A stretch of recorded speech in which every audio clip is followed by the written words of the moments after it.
वक्रतुंडं महाकाय सूर्यकोटि समप्रभं निर्विघ्नं कुरु मे देव सर्वकार्येषु सर्वदा।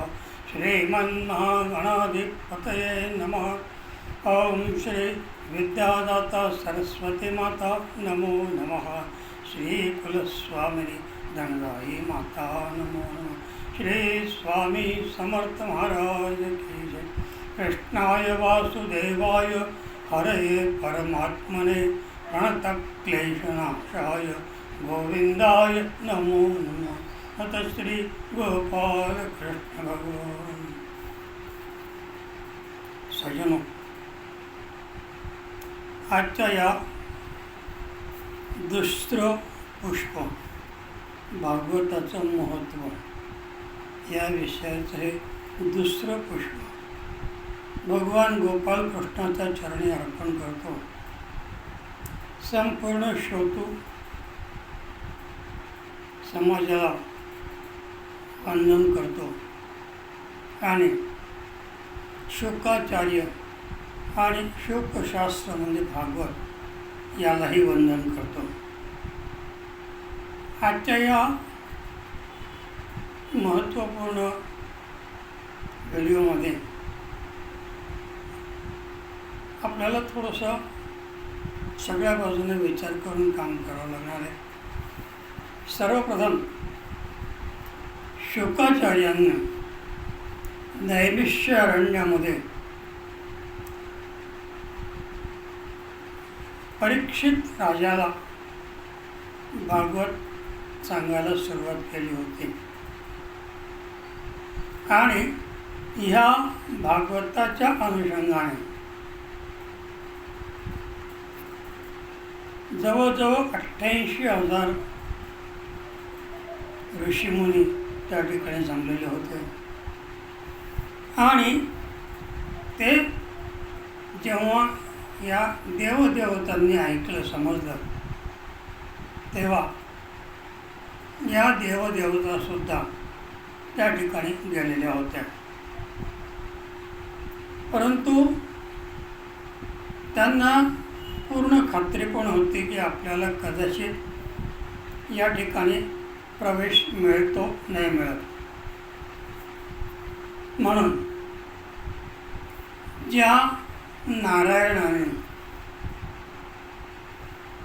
यांना वरदान प्राप्त व्हावं, अमरत्व प्राप्त व्हावं या उद्देशाने समुद्रातून अमृत कलश काढला। मोहिनीच्या रूपाने यांना एक एक थेंब अमृताचा देण्याचं कार्य याच नारायणाने केलं आणि त्यांना अमरत्व दिलं। त्याच्यामुळे अमरत्व मिळालं। तो अमृताचा कलश हे देवदेवता घेऊन त्या ठिकाणी आले आणि शुकांना म्हटले, शोकं नत्वा वदनं सर्वे सर्वकार्य कुशलासुरा कथासूदां प्रयच्छस्व गृहीस्तस्वये सुधामिताम् एवं विनिमते जाने जाते सुधा राज्ञा प्रपीडितां प्राप्या समो स्वयं सर्वे श्रीमद्भागवतामृतम्। की तुम्ही हे कलश, हा कलश तुम्ही घेऊन टाका, त्या राजाला पण द्या परीक्षिताला, जेणेकरून तो अमर होईल। पण त्याच्या विरुद्ध त्याच्या प्रित्यर्थ आम्हाला हे भागवतामृत जे आहे ते ऐकण्याची सुवर्ण संधी द्या। प्रपश्यामो वयं सर्वे श्रीमद्भागवतामृतम्। आम्हाला हे ऐकण्याची संधी द्या। आता या दोन श्लोकांमध्ये पहिला श्लोक आहे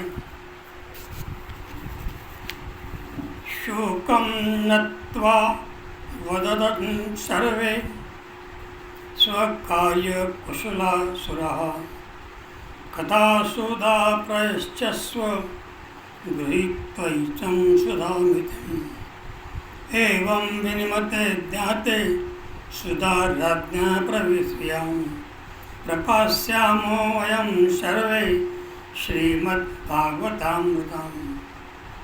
या 2 श्लोकांमध्ये 4 गोष्टी महत्त्वाच्या आलेल्या आहेत.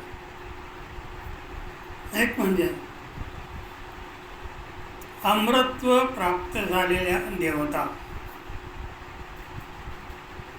दुसरं, कलियुगामध्ये कोणत्या क्षणी मृत्यूच्या सामोरे जावं लागेल याची कुठल्याही प्रकारची शाश्वती नसलेला राजा परीक्षित. सर्वच मानवाच्या बाबतीत तसं त्याच्याही बाबतीत होतं. तिसरी गोष्ट आहे अमृत कलश आणि चौथी गोष्ट आहे भागवतामृत. आता वास्तविक याच नारायणाने मोहिनी रूपामध्ये यांना अमृत दिलेलं होतं. एक थेंब का होईना पण मिळालेलं होतं अमृताचं आणि ते अमर झालेलं होतं. पण एवढं करून त्यांना अमृतत्व प्राप्त झालं, पण पुढे काय? प्रमुख देवता ब्रह्मा विष्णू महेश, प्रमुख देवी महाकाली महालक्ष्मी महासरस्वती यांचा हा सगळा विस्तार आणि अशा त्या वेगवेगळ्या स्तरामध्ये वेगवेगळ्या पद्धतीने काम करणाऱ्या देवदेवता अमर्त झाल्या, परंतु नारायणाच्या अतिसान्निध्यात त्या पोचू शकल्या नव्हत्या. त्या उलट कलियुगातले आपण थोडेसे भाग्यवान ठरतो, कारण भागवत नागाचं अमृत हे ज्ञानामृत आपल्याला श्रवण मनन पठन चिंतन दर्शन हास्य या नवविध भक्तींच्या माध्यमातून आपल्यापर्यंत पोचलेलं आहे.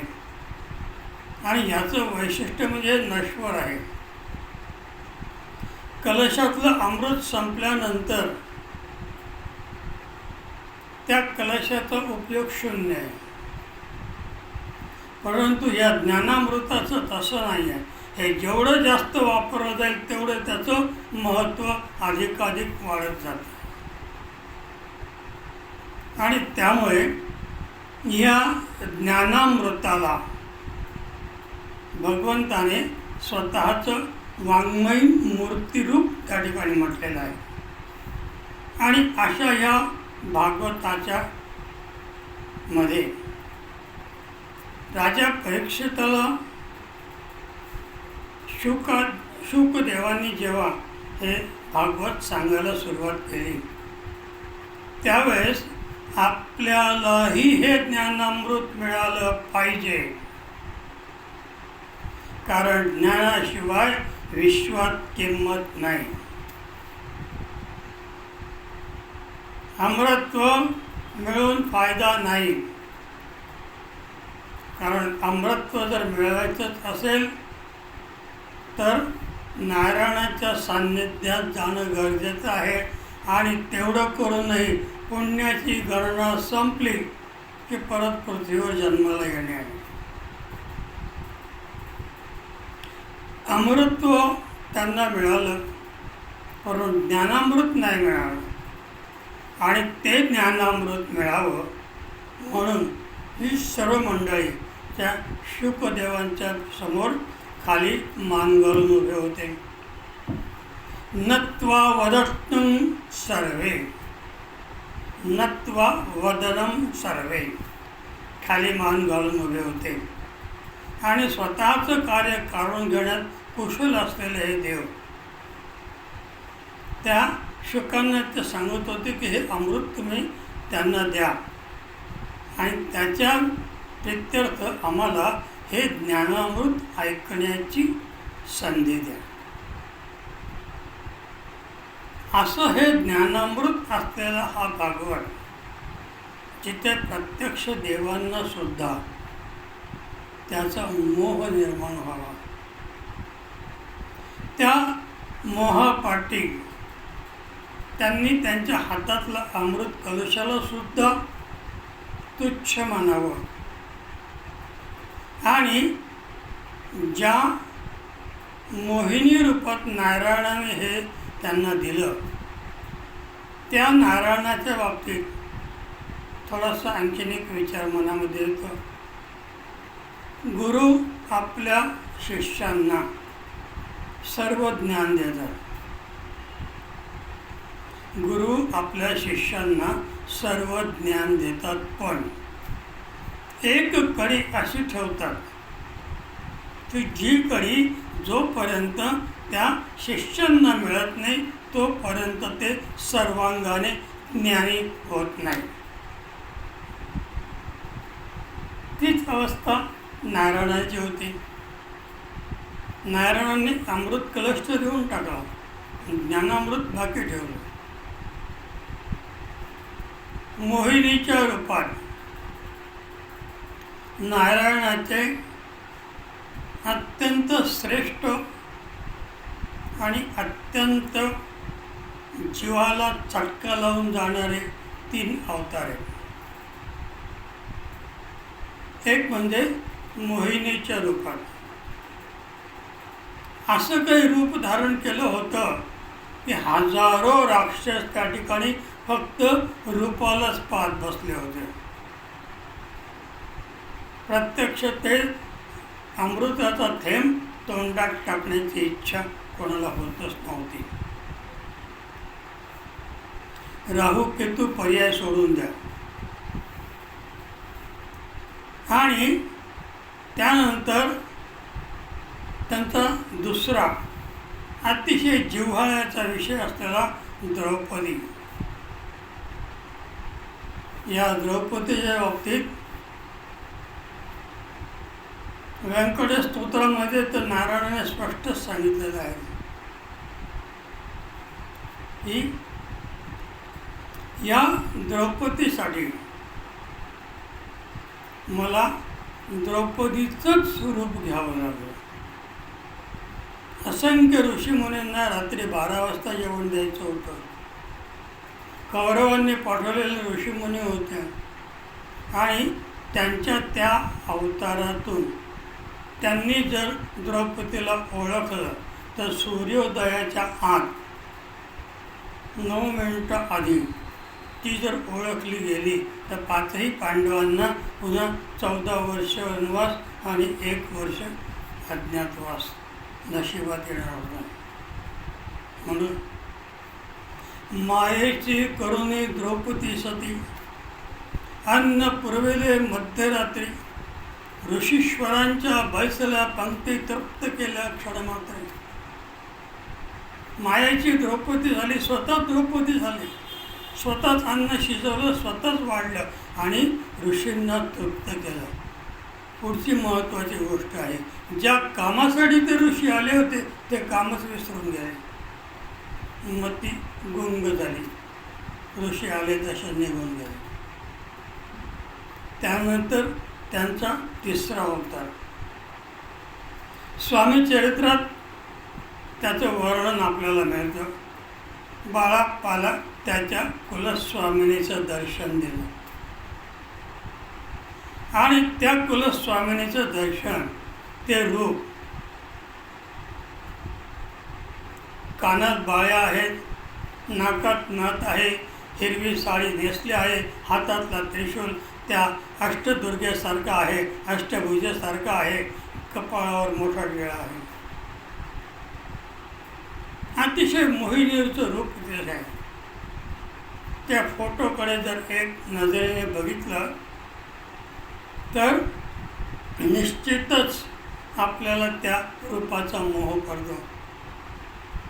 असे हे 3ही रूप नावाजलेले आहेत. आणि अशा या रूपाच्या माध्यमातून नारायणाने आपल्या या भागवताच्या महत्त्वाचं वर्णन केलेलं आहे. त्यांनी असं प्रत्यक्षपणे काही सांगितलंच नाही की हे असं महत्त्व आहे.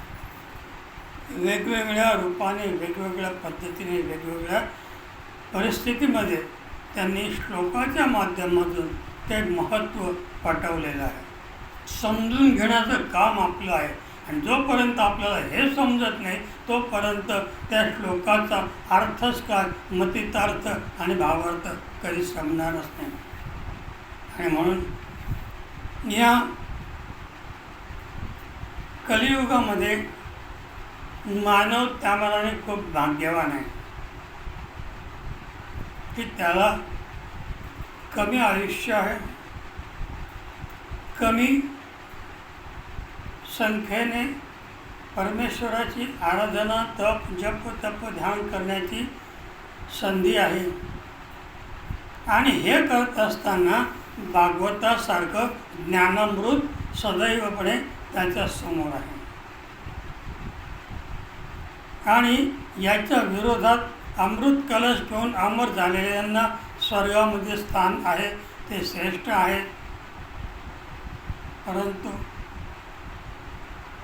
त्या मानाने मला तरी वाटतं की कलियुगातला माणूस श्रेष्ठ आहे.